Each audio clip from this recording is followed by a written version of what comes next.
Avec cette étrange disparition, il y a un mois en Alsace, le gérant d'un restaurant s'est volatilisé sans laisser d'adresse.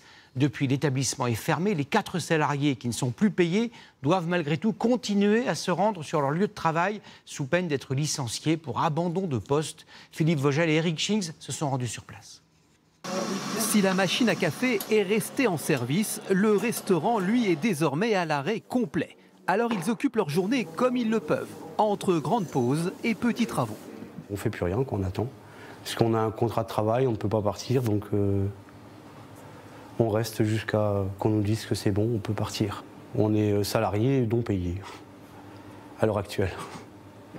Le personnel est désormais contraint de faire acte de présence au sein de leur restaurant. Le gérant a tout bonnement disparu. Le 9 août, il me téléphone en me disant « Va ouvrir le restaurant, j'ai un empêchement ». Et depuis, plus de nouvelles. Pas un message, pas un coup de fil, rien pour nous dire ce qu'il fait. Votre correspondant n'est pas joignable pour le moment.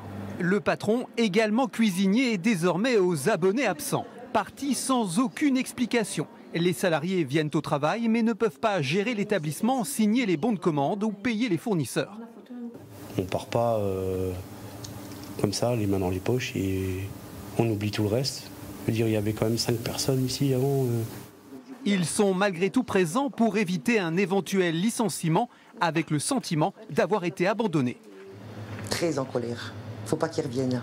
Je pense que là, je lui bazarde tout à la figure. Faute de patron, le restaurant en gérance, dépendant de ce camping, est désormais dans l'impasse.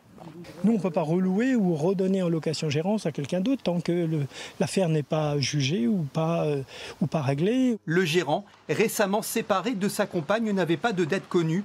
Il aurait été aperçu une dernière fois par les douanes à la frontière espagnole. Et depuis, plus aucune trace du patron fugueur.